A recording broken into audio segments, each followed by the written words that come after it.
Assalamualaikum warahmatullahi wabarakatuh. Semoga kalian selalu dalam keadaan sehat lahir batin dan semoga selalu dalam lindungan Allah Subhanahu wa ta'ala. Amin amin ya rabbal alamin.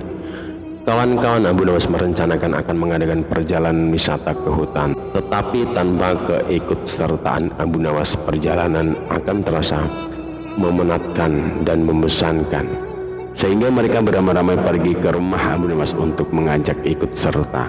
Abu Nawas tidak keberatan. Mereka berangkat dengan mengendarai keledai masing-masing sambil bercengkerama. Tak terasa mereka telah menempuh hampir separuh perjalanan. Kini mereka tiba di pertigaan jalan yang jauh dari perumahan penduduk. Mereka berhenti karena mereka ragu-ragu. Setahu mereka kedua jalan itu memang menuju ke hutan. Tetapi hutan yang mereka tuju adalah hutan wisata, bukan hutan yang dihuni binatang-binatang buas yang justru akan membahayakan jiwa mereka. Abu Nawas hanya bisa menyarankan untuk tidak meneruskan perjalanan, karena bila salah pilih maka mereka semua tidak akan pernah bisa kembali. Bukankah lebih bijaksana bila kita meninggalkan sesuatu yang meragukan? Tetapi salah seorang dari mereka tiba-tiba berkata, "Aku mempunyai dua orang sahabat yang tinggal dekat semak-semak sebelah sana. Mereka adalah saudara kembar. Tak ada seorang pun yang bisa membedakan keduanya karena rupa mereka begitu mirip. Yang satu selalu berkata jujur sedangkan yang lain selalu berkata bohong. Dan mereka adalah orang-orang aneh karena mereka hanya mau menjawab satu pertanyaan saja. Apakah engkau mengenal salah satu dari mereka yang selalu berkata benar?" tanya Abu Nawas. "Tidak," jawab kawan Abu Nawas singkat. "Baiklah, kalau begitu kita beristirahat sejenak," usul Abu Nawas. Abu Nawas makan daging dengan madu bersama kawan-kawannya. Seusai makan mereka berangkat menuju ke rumah yang dihuni dua orang kembar bersaudara. Setelah pintu dibuka maka keluarlah salah seorang dari orang kembar bersaudara itu. "Maaf, aku sangat sibuk hari ini. Engkau hanya boleh mengajukan satu pertanyaan saja. Tidak boleh lebih," katanya. Kemudian Abu Nawas menghampiri orang itu dan berbisik. Orang itu pun juga menjawab dengan satu berbisik pula kepada Abu Nawas. Abu Nawas mengucapkan terima kasih dan segera mohon diri. "Hutan yang kita tuju melewati jalan sebelah kanan," kata Abu Nawas mantap kepada kawan-kawannya. "Bagaimana kau bisa memutuskan harus menempuh jalan sebelah kanan? Sedangkan kita tidak tahu apakah orang yang kita tanya itu orang yang selalu berkata benar dan selalu berkata bohong," tanya salah seorang dari mereka. "Karena orang yang kutanya menunjukkan jalan yang sebelah kiri," kata Abu Nawas.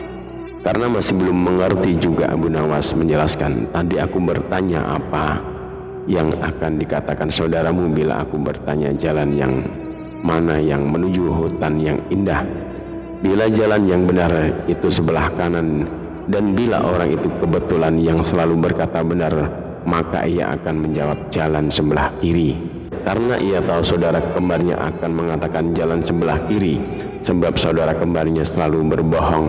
Bila orang itu kebetulan yang selalu berkata bohong, maka ia akan menjawab jalan sebelah kiri. Karena ia tahu saudara kembarnya akan mengatakan jalan sebelah kiri, sebab saudara kembarnya selalu berkata benar."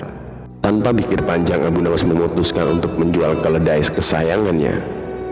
Keledai itu merupakan kendaraan Abu Nawas satu-satunya. Sebenarnya ia tidak tega untuk menjualnya, tetapi keluarga Abu Nawas amat membutuhkan uang dan istrinya setuju. Keesokan harinya Abu Nawas membawa keledai ke pasar. Abu Nawas tidak tahu kalau ada sekelompok pencuri yang terdiri dari 4 orang telah mengetahui keadaan dan rencana Abu Nawas.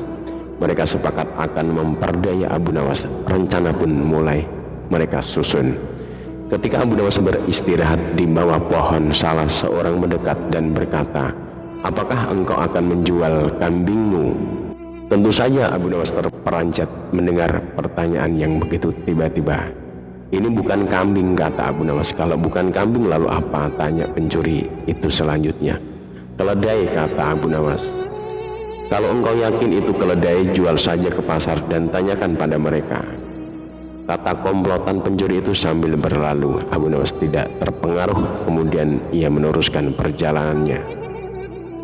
Ketika Abu Nawas sedang menunggang keledai, pencuri kedua menghampiri dan berkata, "Mengapa kau menunggang kambing?" Ini bukan kambing tapi keledai. Kalau itu keledai, aku tidak bertanya seperti itu. Dasar orang aneh, kambing kok dikatakan keledai. Kalau ini kambing, aku tidak akan menungganginya, jawab Abu Nawas tanpa ragu. Kalau engkau tidak percaya, pergilah ke pasar dan tanyakan pada orang-orang di sana, kata pencuri kedua sambil berlalu. Abu Nawas belum terpengaruh dan ia tetap berjalan menuju pasar. Pencuri ketiga datang menghampiri Abu Nawas. Hai Abu Nawas, akan kau bawa kemana kambing itu? Kali ini Abu Nawas tidak segera menjawab. Ia mulai ragu. Sudah 3 orang mengatakan kalau hewan yang dibawanya adalah kambing.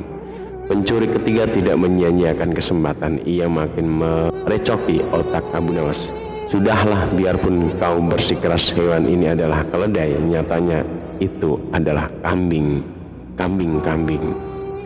Abu Nawas berhenti sejenak untuk beristirahat di bawah pohon. Pencuri keempat melaksanakan strategi busuknya.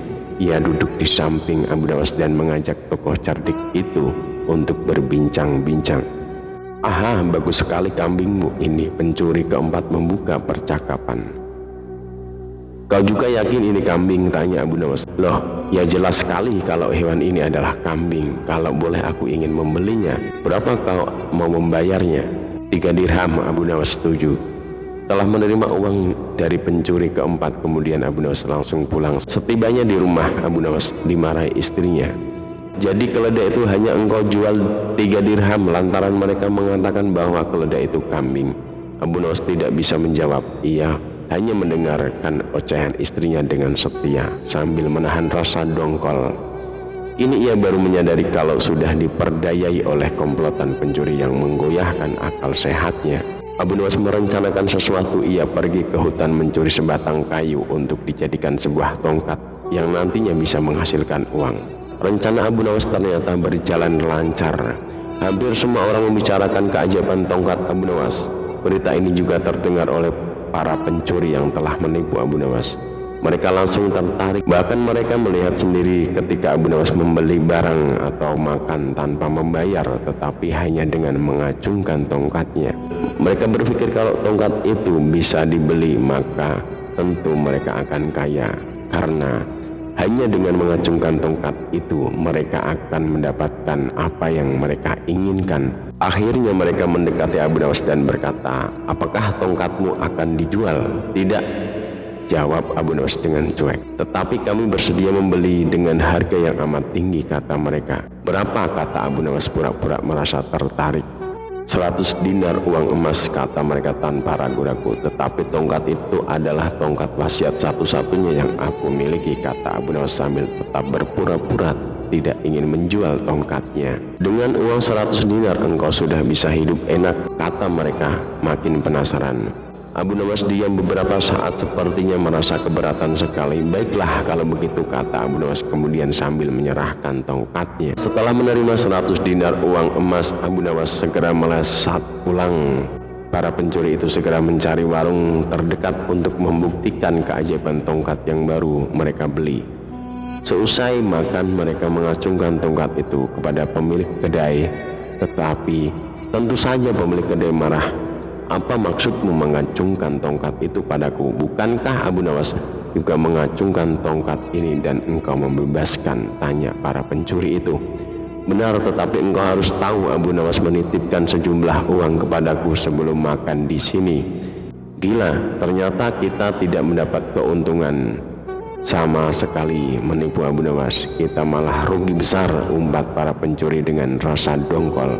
Semoga terhibur dan bermanfaat. Wassalamualaikum warahmatullahi wabarakatuh.